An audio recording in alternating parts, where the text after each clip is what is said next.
Monday night swing for the fences. Hope everybody had a nice weekend. Lovely 6-game slate on our partner DraftKings. You may be wondering where Big T is. He is not here. He is not here on this lovely Monday, and that means that Game Log Monday will return soon. That's, of course, always presented by the Special Olympics, DC, and we do have something to celebrate. That's right. It is the last day of Pride Month. So happy Pride to everyone. I hope you all enjoyed your month of frivolity and excitement and joy, and most of all, DC Pride. How was your weekend? How are you doing on this last day of Pride Monday? Yeah, feeling prideful here on Monday. No Big T. We could have used him today. A 6-game slate, so we got some time to fill. But we'll have to do it without him. I'm sure we'll get him back next week. Was an amazing month. Every June is marking on my calendar, and I can't wait. And I'm sad to see it gone, but July will be great too. So yes, happy Pride Month indeed to you, JT. And fun 6-game slate to talk about tonight. Yeah, definitely. DC, I didn't get enough parades in this year. It's something that always I feel at the end of June, I'm sitting here kicking myself that I didn't take enough advantage of the opportunity to get out and get naked and run in the streets. I don't know what you did or what other people did here, but I certainly will not make the same mistake last year. I say that every year, but we should get on and talk about this slate. It is a 6-game slate. It's an interesting slate because it seems like DC, I don't know, 2/3 of the people playing this slate are just going to lock in Garrett Crochet and move on. And certainly a home matchup against the Reds is, for a pitcher of his caliber, ideal. It just seems like every time we see that, and we saw it yesterday, 65% owned Spencer Strider, ends up with less than 15. These things happen when a pitcher gets too popular. Of course, what is there to argue about with Garrett Crochet? He seems to be, outside of Tariq Skubal, the guy who's just going to mow every single time out. Outside of, I think it was a couple of starts against the New York Mets of all teams. Tough weekend for them, by the way. We won't get into that. But outside of those two starts, it seems like Garrett Crochet is 25 plus, no worries. Where there's some other top pitchers in difficult matchups and then some pitchers who maybe aren't ever going to make it back. What are your thoughts here on just the ownership for Garrett Crochet? Looking like Carlos Rodon, again, a little tougher matchup, especially in terms of strikeouts. He's going to come in at like 15%. Crochet 60 to 70. What are your thoughts on that? Just generally ownership on this 6-gamer to get started. Yeah, I'm sure people that follow my content or watch these shows know I am hesitant in general to play the super high owned pitchers, especially when they're expensive, just because then there's like multiple outs, right? You can get with the Crochet fade. Obviously, the first one would be if he doesn't perform well. Yeah. But the second one, you actually have another out where he does perform well, but maybe you need the expensive bats, and because you play Crochet, maybe you can't get there. So I guess if you want to make that case, I think that's the case to be made for Crochet, because I don't think you can make it on, a talent or lack of production or a bad matchup. None of that's true. It's a good matchup. A lot of strikeouts to be had against the Reds. And Crochet, we're postponing Game Log Monday 1 week here with no Big T. But if you do look at the game log for Crochet, it's just nothing but excellence, right? It's pretty much 23, 25 points at a minimum, it seems like. I don't expect anything less than that today. And honestly, I don't love the matchup for Carlos Rodon. I don't love the matchup for Logan Webb. So I do think Crochet is rightfully, he is going to be by far the highest owned, but I think it's deserved. I think he should be the highest owned. If you want to go in a different direction for the ownership reasons, I get it. But my lean as of now, JT, a couple hours obviously before lock, haven't made any, final decisions. But I'm planning to have Crochet on most of my lineups, and I'll hold hands, I guess, with the field there and, try to get different somewhere else. But I'm in on Crochet. Again, I think there's cases to be made for going in a different direction. But for me, I do think he is worthy of playing into even what should be a very, very high ownership number. Yeah, so all fair points. Steven Kreitzen says Crochet has an 8.5K prop, juice slightly under. I mean, Strider had a 7.5K prop yesterday. The difference for me, DC, is I think on yesterday's slate where you had guys like Ranger Suarez in a very good matchup, where you had Chad Patrick, who basically we should have locked. I mean, I went about 55%, 60%. I played yesterday. I had, I think, 400 lineups, right? So I didn't lock him in 400, but I should have. I honestly should have played a lot more of him than I did. Yesterday, it didn't make a whole lot of sense that Strider was 65% to me personally, because there were other options in that range. This slate, it's tough. I mean, Rodon has been very good, but the strikeouts have been down, particularly in low strikeout matchups, right? So what do I mean by that? I mean, Crochet is a guy who could face a team that doesn't strike out a lot and still strike out 11, right? Mm-hmm. Same thing, Skubal. That's not what Rodon has done this year. In lower strikeout matchups, he's been down. I think his strikeout prop was 5.5, something like that. So for a 10K pitcher, a significant difference there. And we may as well just get right into the games, DC. Everybody, of course, as always, if you have questions, go ahead and drop them in, and we will go ahead and do our best to get to those. We will get to those because it is Monday. It is not Game Log Monday, sadly, but we have some time. So a couple of people, Squid, Ballpark Pal, we don't care. Stephen A. Smith, Jiff, thank you very much. Just kidding. I guess that info can be helpful. Stever says hello. DC, I'm traveling, as you might be able to tell from my friend the Bull, who's standing behind me watchfully. He's watchfully checking out what's going on. But my goodness, Stevers, what a playbook last night. I think that every contest was taken down by RPS members. He had Justin Topa as his top reliever. Excellent job, Stevers, last night. Helped our guy King of Queens win a bunch of money. We've got what do we got? All right, nothing else. All right, people saying fun things. It's good. Let's get into it. All right. Yankees, after a shellacking of the Oakland A's, finally, DC. I mean, they didn't hit the ball all weekend until yesterday, and then yesterday they put up the 12 runs, bunch of home runs. They go into Toronto now. Carlos Rodon, 10K. Max Scherzer, 6,500 DC. Max Scherzer, 2 innings, 5 innings. He's getting hit. The balls are getting put in play. There are not a lot of strikeouts here. This isn't the same pitcher, obviously. No pitcher at his age is. But the Yankees have been so hit and miss, particularly on the road. Yankees going to be popular. Most popular stack here, likely on this slate. I'm not saying you play Max Scherzer, but I'm saying there are plenty of paths to Yankees failure here. What are your thoughts on Rodon, Scherzer, Yankees, and Jays?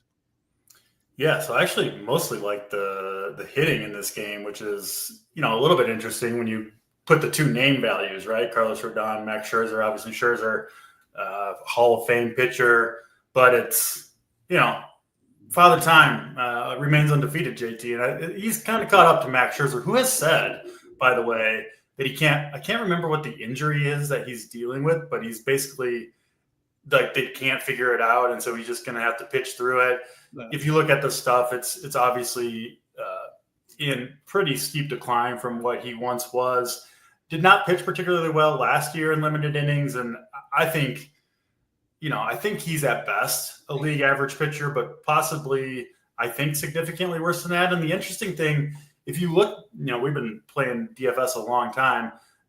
Even in Max Scherzer's prime, I loved taking left-handed power against him as one-offs, getting the home run. He gave up a lot of home runs, always has, to left-handed bats. He's got the kind of the fastball slider, doesn't really have much of a changeup to speak of to try to neutralize left-handed bats. So now, with his stuff the way it is, I think Scherzer is going to get hit really hard by lefties for as long as he remains in the league. And these Yankees lefties are, some of the most powerful lefties in the league. Grisham, Bellinger, Jazz Chisholm, Ben Rice, all these guys have power. Makes no sense that Giancarlo's in there instead of Dominguez, but is what it is. Yankees lefties look really good to me against Scherzer. I will say, though, we have seen random pitchers have big games against this Yankees lineup. Most notably, Kyle Hendricks, who set his career high in strikeouts against him. So on a 6-game slate, right, where, I mean, outside of Crochet, I don't really see any pitchers that seem that, that much of a lock to have good games. I would have no problem playing Scherzer at 6,500. Again, I do lean the Yankees bats, but for people playing a lot of lineups, I probably would leave Scherzer in the pool. I would leave Rodon in there too, but I don't love this matchup for him. And like you mentioned, he does seem to be a little bit matchup dependent, right? When you talk about a guy, Crochet, he can get it done in any matchup. I'm not sure Rodon is going to get the huge amount of strikeouts here. And I like that top 5 for the Blue Jays. Bichette, Clement, Guerrero, Kirk has been hitting. Springer quietly having a monster year. Could see these guys doing some damage against Carlos Rodon. Maybe not, maybe not go with the full stack. A 3-man stack I think could be fine. You could go with the 5. But yeah, on a shorter slate, is Rodon likely to give up, 8 runs, 10 runs? Probably not. But on a shorter slate, you might not need that big of a number from your primary stack to contend for GPP. So, Yankees lefties, I'm fine including Judge in there, but not the priority for me against Scherzer. And then I do like that top 5 for the Blue Jays quite a bit, and mostly not using these pitchers, Rodon and Scherzer. For me, any Rodon team, I'd just try to get kind of all the way up to Crochet if I could. So he's mostly off the list. A little bit more interest in Scherzer for me. Bichette just scratched moments ago, but that's okay because Ernie Clement has actually been a better hitter than him this season. Yeah. Clement is now going to lead off. Mighty Saint says no free show today. I'm not sure what this is. I'm not sure if this is free or premium, but Mighty Saint was here. Free, as far as I know. Yeah. I'm not sure. I mean, $5.49, whatever, I guess. So, all right, there we go. Okay. So that is game 1. We'll move on to game 2. What are you doing with the bats in this one? Yeah, my lean, look, yesterday it didn't work out too well for me. I didn't have a lot of the Yankees as 5-mans, and that's what won. I had a good bit more of them as 2-mans, which was good for a couple of lineups where I had Pittsburgh stacks. It was a weird slate yesterday just because there wasn't a ton. Like it was 2 teams. It was the Pirates and the Yankees, and then I guess Texas and Seattle late. But other than that, not a ton. I'm going to be slightly under the field on the Yankees. I think there's some, them, exploding yesterday, going on the road now.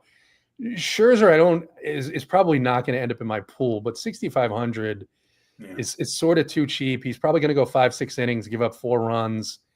And I don't know. The Yankees are not my favorite stack today. So as far as I agree with you too, on the Toronto side, like Rodon, when he's been bad, hasn't been, an inning and 2/3 and give up 7 bad. He's give up 4 or 5 and maybe a couple of homers bad. So certainly Toronto staying in the pool, but not my favorite game here. Maybe it should be higher just because they've been scoring a lot of runs in this park, and Toronto's bullpen hasn't been fantastic. So, all right, those are my thoughts. I forgot, without game logs here, I got to be a little bit more interactive. I've got to be giving a little bit more information because we don't have the logs to rely on and keep us afloat. DC, we'll move on to the next game, and it is.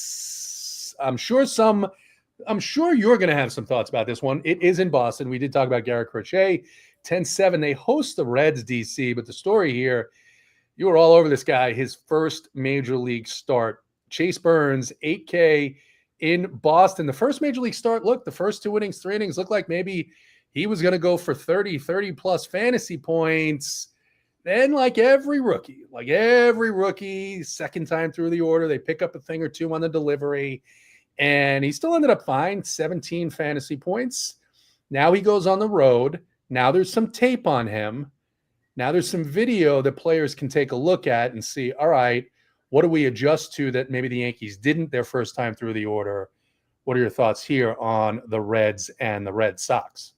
I had a feeling you might not be on the Chase Burns train. I didn't say I was or I wasn't. I'm just pointing out how that game went, because we were on a text thread, truth be told, and you guys were excited. I didn't have quite as much chase as you guys did. I was regretting it for a minute, and then he was fine, right? He was fine. And that's the thing with these young pitchers. It's like, if you can nail their first start and they go nuts, it's like, man, that was awesome. But let's leave them alone for a month. And I want to see where you're at on Chase Burns after that first start and the rest of this game. Yeah, so we talked kind of in depth about Crochet already. I won't go too much more into him. I do think he is, even at high ownership, my preferred starting pitcher play of the slate. And you mentioned the Spencer Strider chalk yesterday. I mean, people that watched the show, I'm sure a lot of people watching the show today watched yesterday. I talked a lot about him. I thought he was way overowned against. I mean, you can see the data. We have the data now in baseball, and Strider's not the same. He's not throwing as hard as he used to. And my point with Schlong was that it seems like the public was treating Spencer Strider as if he's all the way back. Now, Strider didn't even have a bad game, right? The strikeouts weren't really there. I think he went 7 innings. 7 innings, yeah. But yeah, I mean, I bring that up only because, yes, when there is a chalk expensive pitcher, I do look into it. I do look into the data and see, is there a reason to maybe fade this guy? Is maybe he's not quite as good as people think he is. For Crochet, I don't see anything like that. I think he's every bit as good as he's performed recently. So that's why I'm much more willing to eat chalk with Crochet than Strider. It's not a, always play the chalk, always don't play the chalk, always play expensive. No, you got to look at it on a case-by-case, pitcher-by-pitcher basis. And I do think Crochet is worthy of playing today, much more so than Strider was yesterday. So yeah, I'm in Crochet. I'm not playing these Reds bats. If you had to choose one, I guess some of the right-handed power, Steer has been hot. You could play him, but I'm on the Crochet train. Over to Chase Burns. We saw the upside in those first couple of innings. I believe he had 6 strikeouts for 2 innings against the Yankees. Did run into trouble, I think, in the 4th or 5th inning there. But yeah, overall was solid. Looked really electric. Obviously, anytime you can, start your career with that kind of stuff, you could just see it. Like they almost had no chance. And yeah, struggled a little bit the second time through. I don't think he's going to be, a flawless pitcher. There aren't very many of them. I'm not ready to elevate him to the level of a Crochet or a Tarek Skubal quite yet. But I do think he's got that kind of potential on a start-to-start basis. And there are a lot of strikeouts to be had against this Red Sox lineup. All that being said, really good hitting weather in Fenway Park. It's a tough place to pitch, right? To go into Fenway. A lot of pressure here on Chase Burns. He could handle it just fine and be awesome. But I wouldn't be shocked to see him struggle a little bit the second time out. So this is one, JT, where I am playing both sides of this one. I will be over the field on Chase Burns, who, I made the point last slate. I thought he was very under-projected and under-owned. He was like 5% owned. And I think he's under-projected again here too. Red Sox do have a healthy team total, but I'll be over on the 15% Chase Burns ownership that Sabres got projected. To me, that feels like it should be a higher number. So I will be definitely over on that. But I will be mixing in those Red Sox stacks too. So some of those lefty bats, Roman Anthony, Wilyer Abreu, Duran at the top of the lineup, Toro switch hitter. I mean, these guys are pretty cheap. It's a good place to hit tonight, and it's still a rookie pitcher making his second big league start. So I do think there's plenty of variance with Chase Burns tonight, but I think the high end outcome remains intact. I think he is the one pitcher who could beat Crochet, even if Crochet has a good start. So yeah, the smaller the slate, obviously, the more you're going to play a little bit of both sides, right? Just because there's fewer options. That's what I'll be doing with Chase Burns against this Red Sox lineup. Especially if you're playing a bunch of lineups, and if you're playing a bunch of lineups, that's just the way to do it, right? That's the way you multi-entry. For any sport, really. I don't know. There's a pitcher that's a little bit below Chase Burns that I really, really like tonight. So I like the Red Sox. A couple of reasons. One, obviously the Burns second start, what I talked about the tape. But they'd been in a funk since the Rafael Devers trade. And thankfully, Chris Bassett showed up and taught them how to hit again. And now, over the weekend, 2 days, they're seeing the ball pretty well. And I think you get a rookie coming in, and I like the Red Sox quite a bit more than I do Chase Burns. I'm with you on Crochet. It's kind of the point I was making earlier. When you looked at Strider yesterday with other options, there aren't really other options. Yes, you could play Rodon. I'll have some Rodon. It's just not a great matchup for Rodon. And as of now, I'm not planning on going heavier than the field on Carlos Rodon. Sports Better FM, I know that you're trolling me because I know you know my opinion as an actual person who's played the game about why gas doesn't matter, particularly to professional baseball players. We've got Myers. Myers, let us know when you can afford cable and catch up. I actually had some Robleski yesterday. I was a little upset, DC. I would not have had him had I known that Trevino was going to be an opener, because I just don't trust any manager in the game with an opener. It's not even their fault. It's just you're not sure what's going to happen, or you're going to have to bring that guy in the first inning if the opener gets in trouble, or is the game going to get out of hand? It just doesn't make much sense. But I left him in my pool and 27, 28 fantasy points. I hope soon they start actually starting him out of the gate, because at least a couple of starts he'll be a little bit cheap. Big Ed, what's going on? Squid and I are on the same page here finally. All right, let's move on to the next game. Myers, go for a walk. Next game, interesting spot here, DC. The A's head into Tampa Bay, the small park down there. Jacob Lopez for the A's. Just a note on Jacob Lopez for people that aren't paying attention, 31% strikeout rate for a 7K pitcher. Now, the Rays have been absolutely hitting the cover of the ball off the ball for the most part. Not yesterday against Dean Kramer, but Lopez 7K in the small park. Doesn't matter. He's pitched well in that small park that they play in Sacramento.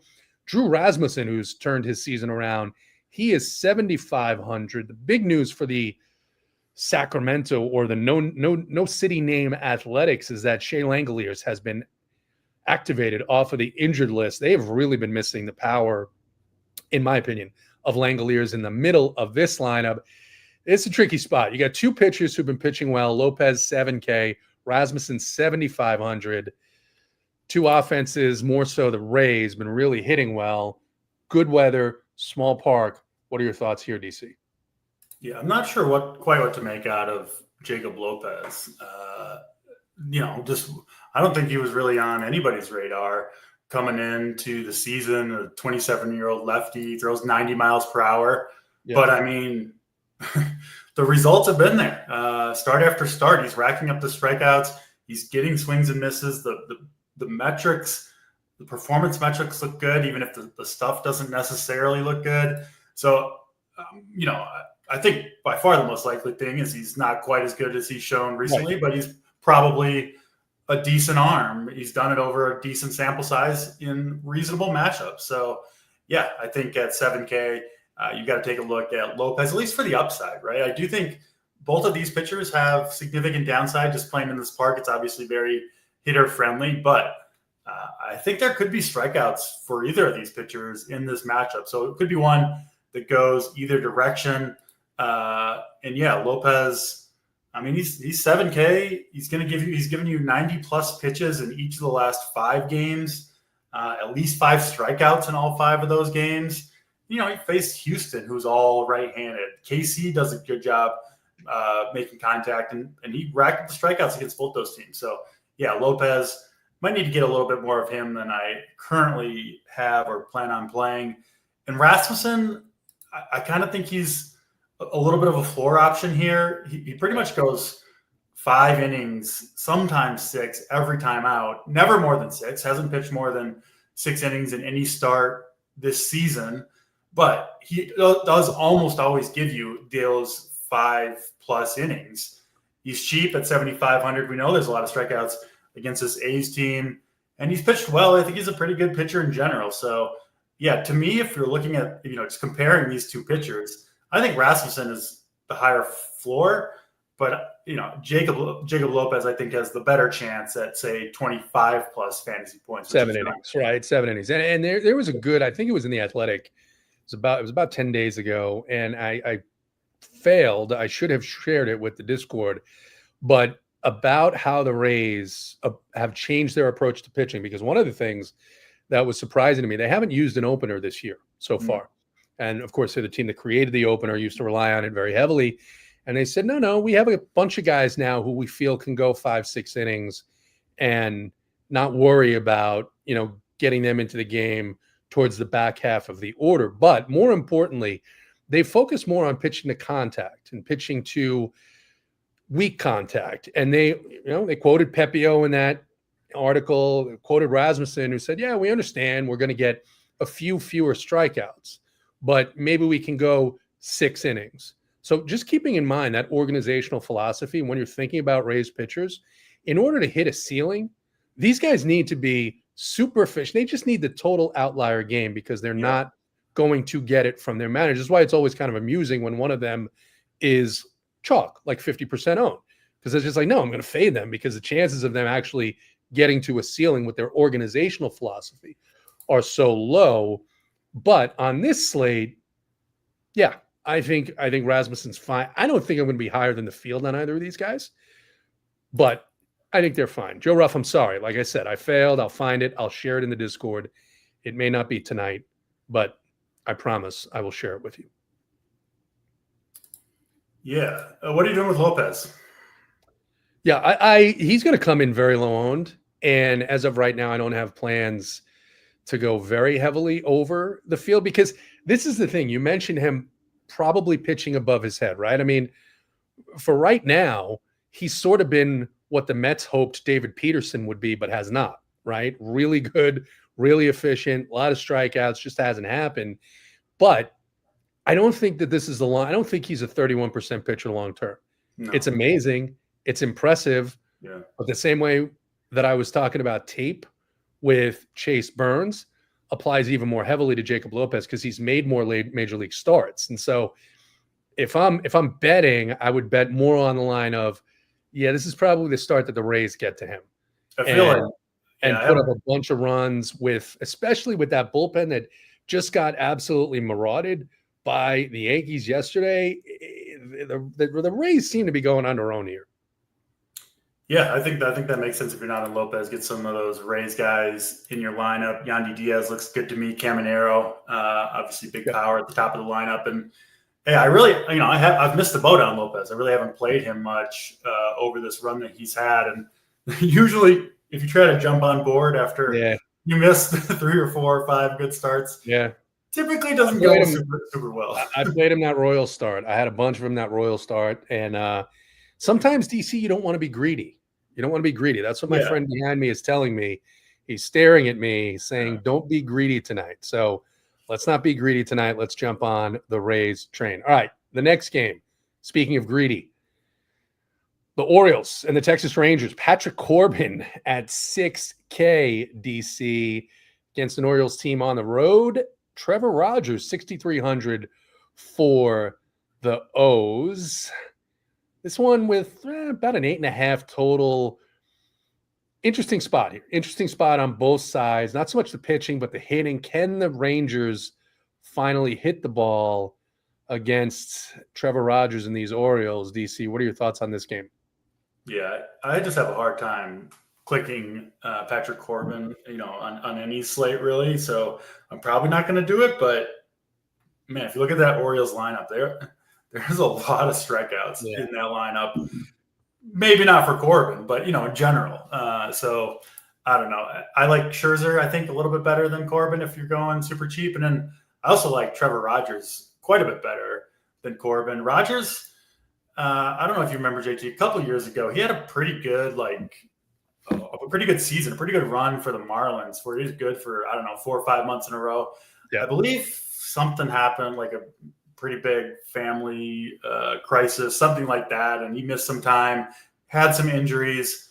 I have liked the talent for Rogers for a while now. And it seems like maybe he's kind of, it's hard to say. It's been 3 starts, but I do think there's at least a chance that Rogers is back to being a pretty solid left-handed arm. He certainly looked like it last time out. This Texas lineup, to me, is really not very scary at all. They've struggled all season.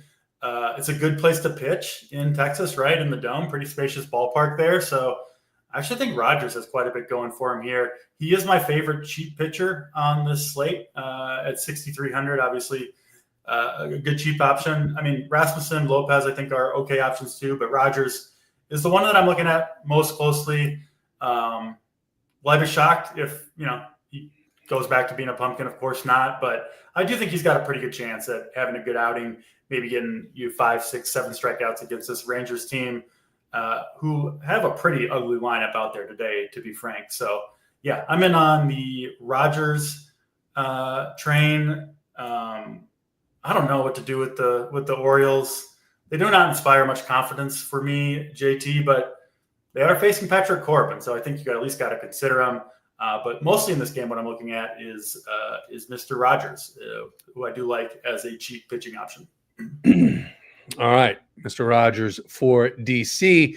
People in Discord asking me to please talk about the Roman Empire again. Not particularly certain what that means or what that is referring to. I'm sure that I mentioned something at some point, but I can't remember it. I can't remember the context. Are you a big Roman Empire guy? You got the history down over there? No, I don't know. I must have mentioned it at some point. You know who's probably really into the Roman Empire is Snyder. I bet Snyder knows a lot about the Roman Empire. I mean, they did keep hammering for a while. They certainly did that. All right. He probably views himself as something of a Spartan. Yeah, you could. Oh, that's Greece. But anyway, go on. I tried. It shows my lack of knowledge. Matt Dulkin, I really, you're going to have to remind me what the hell I was talking about. All right, let's move on. Self-made, Bichette, scratched. All right, next game. 2 games left. So if you got questions, now would be the time to get them in. This one's in Seattle, DC. Michael Wacha is 7,200 against George Kirby, 7,700. What are your thoughts here, Royals and Mariners? Yeah, this is another one where I guess if I had to choose, I would lean toward the pitching here. We know how good it is to pitch in Seattle, and it's kind of a long-standing rule for me. Anytime the game's in Seattle, you take a look at the pitchers and at least consider them, because it is, I think, the best overall pitching park in baseball.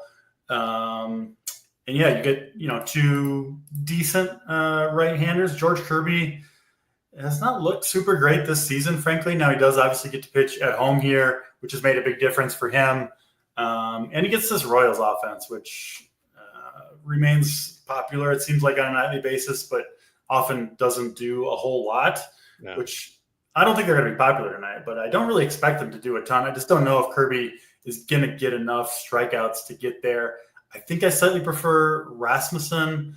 And then, I'll save a little bit with the Rogers play as well over Kirby. So I don't think he's a bad play by any means, but not on my short list personally. And I guess kind of the same thing for Wacha. Just not a very high strikeout arm in general. Now, he did get 9 last time out, season high for him. But, you're expecting 4 or 5, I assume, is where his prop is probably sitting at the moment.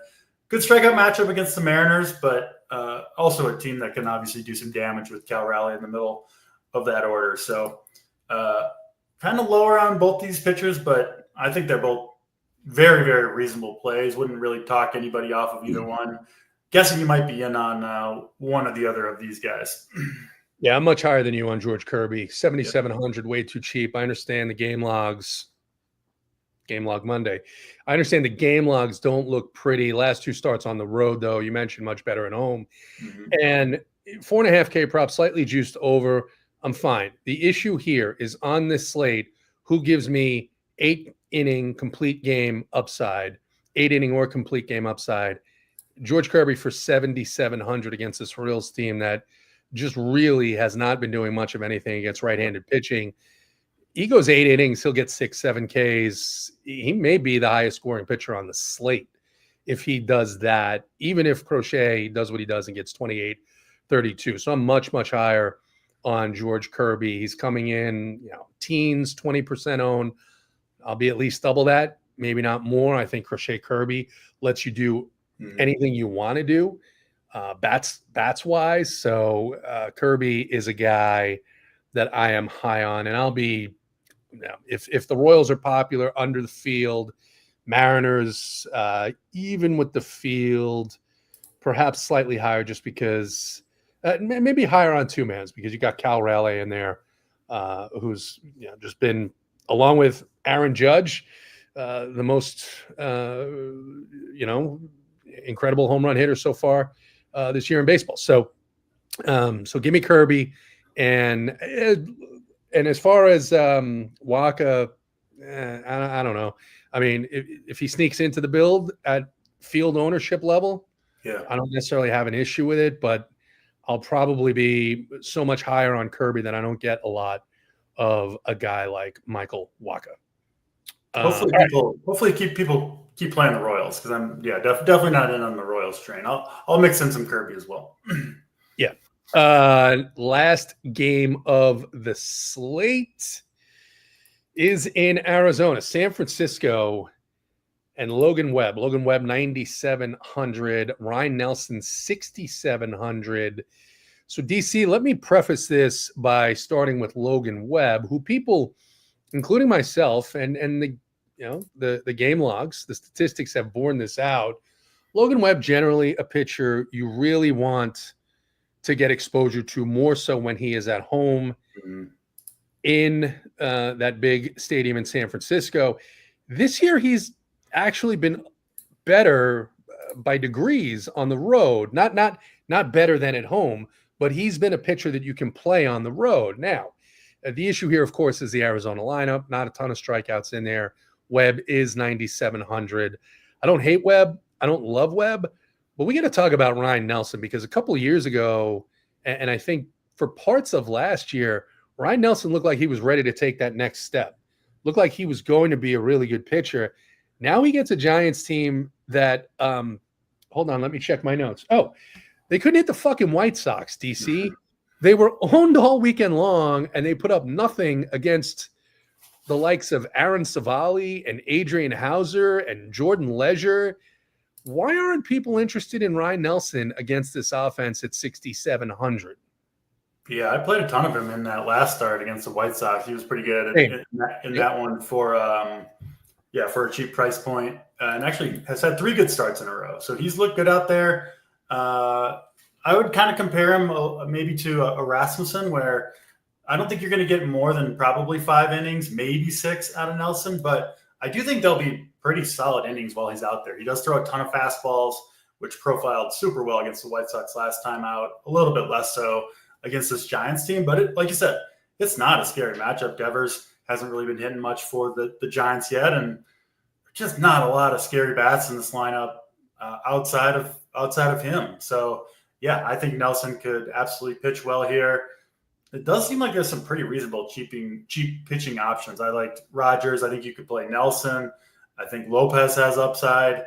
Kirby's not that expensive. So there are different ways you can go at pitcher. I think you can mix it up. But yeah, I think Nelson is a solid way to go at 6,700. Again, I do like Trevor Rogers better myself, but I think it's pretty close between the two. Nelson, very reasonable play. Webb, his strikeouts have ticked up. He does seem improved. But yeah, I generally mostly play him when he's at home. This Diamondbacks team does a pretty good job making contact and performs generally well in Arizona as well. So I like Webb better than Rodon, but significantly less than Crochet, obviously. So I don't find myself getting to too much Logan Webb, but if I did have to choose between him and Rodon, if I did want to double spend, maybe I have a cheap stack that I like, it would be Webb over Rodon for me. But mostly spending all the way up to Crochet and then going cheaper to fit in some of the bigger bats. So yeah, I think Webb is an okay play, but don't love the matchup on the road here. I think there are better ways to go on this slate personally. Well put. 42 minutes in, our friend P. Lally says, what bats are we playing tonight after we have discussed all 6 of the games? Thank you, P. Lally, for joining us. We really appreciate your viewership and your subscriber payments. Thank you. Yes. All right. So I think we're both aligned on Crochet. DC. Give me a pitcher who you're going to have more of in the field. That is not named Garrett Crochet. Yeah, Crochet number one. But my favorite combination is the Crochet and Trevor Rogers combination, lefty for Baltimore. Like what I've seen from him, he's very cheap. I think he can give you close to 100 pitches. And I like the matchup for him, too, against Texas in the second best pitching environment on the slate. So I think Rogers has a lot going for him.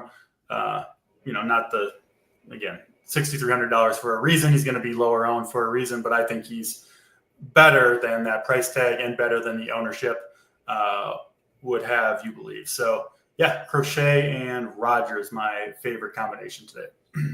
Don't hate Rogers. I think the guy who's more severely mispriced is George Kirby in this home matchup against the Kansas City Royals. So I'm going to go with Kirby here at 7,700 as a pitcher that I will have a lot more of. Our friend Squid is pointing out that Texas has not hit a lefty since the Civil War, which obviously is good for your thoughts if you're playing Trevor Rogers. The kid is here. We can ignore his messages. Just kidding. What's your take on Judge? I know you guys said you liked the Yankees lefties. Is Judge too expensive? What's the take on Judge? Let's see. Oh, I don't know. He's Aaron Judge. Yeah. You need someone to tell you to play Aaron Judge. You need someone to tell you that Aaron Judge is potentially a good play against Max Scherzer at 77 years old, the kid. Oh, I mean, he was on a roll. He was funny for a while. The memes were good. He'll get it back. Now the memes are bad and the questions are ridiculous. DC, please talk to him. I need a moment. Well, yeah, obviously you can play Aaron Judge, but I will say he is lower on the priority list for me if going to the Yankees. And yeah, maybe your next question, what are we stacking up offenses? For me, the priority plays on this slate are these Yankees lefties, specifically Grisham, Bellinger, Chisholm, Ben Rice. Might be my favorite four hitters on the whole slate. So I'll mix in Judge, of course, there, but not the first Yankee in my lineup if I'm hand building tonight, which of course I am, JT. How many lineups tonight, DC? Because we have the big $5 that everybody loves. Big Platoon loves it. I don't even know if he's playing it. I actually am going to send him a message. We need to make sure he's okay. But I got 5 on DK and 5 on FanDuel, but I'm locking in on the 5 and 5. All right. So you're not partaking in the Uber Lotto, which is the $5. It's probably the worst. I'm in there, but just with the 5. Okay, all right. Well, that's smart because it probably is the worst contest that TK offers, and I have this discussion in my head every Monday, like, you do the math, and it's like, okay, the chances are so much greater that someone with a ridiculous lineup that none of us would ever play is going to win this thing than someone that plays this 5-2s, even 5s, whatever. Nonetheless, I wouldn't be surprised if we see some wacky lineup win tonight. Yeah, that does happen a lot. So we're gonna see it, and I'm still gonna limit it to 5-2 or 5 today, and we'll do it. All right. You like the Yankees lefties? That's been stated. That's pretty clear. Most of the subscribers can understand that. It was clear enough that they can understand that. We've talked about whether or not you can include Aaron Judge. You can. What other offenses are you going to have a little bit more of than maybe the field? So the Blue Jays, the top 4 there, no Bichette, but Clement, Springer, Guerrero, Kirk, I think is a really fun 4-man stack. And then I will have some Chase Burns too, but I like this Red Sox stack a little bit. Wouldn't be surprised if maybe Burns comes back to earth here in the second MLB start. And I think the Red Sox have a lot of upside going up against the rookie pitcher at, I assume, pretty low ownership. That's fair. Red Sox are a team that I like. I am going to go with this Tampa team. I like this Tampa Bay team quite a bit here. And the other team I like, and maybe I don't want to say it's biased, but I do like when a team starts to finally hit the ball and they've moved enough pieces or done some things, and whatever it is, guys get, I don't want to say they get hot, but they see the ball better. And the Orioles certainly saw the ball better this weekend against Tampa Bay. Now they get Patrick Corbin. I'm kind of leaning towards that 6K price point being a trap, DC. I think he's going to get a little bit of ownership, and I'm a little bit more interested in the Orioles than I am Patrick Corbin. Final thoughts on this slate? I think we covered it all on this this 6-gamer. Expecting more of the same from Crochet, and then I'll be painfully rooting on the Yankees. Lefties will be the majority of my teams. All right, I'll be paying attention to all those things as well. Core plays will be up if they're not already. AP, who covered the playbook, we switched to DC because I'm out of town with my friend the Bull. I'm going to do the playbook later on this week. He covered it. He had it up nice and early today for the subscribers. The Boom Report will be up here probably in about 15 minutes or so, maybe a little bit less. And of course, everyone will be in Discord answering questions, helping the people out on this Game Log Monday that was not. For DC, I'm JT. Good luck at your contest tonight.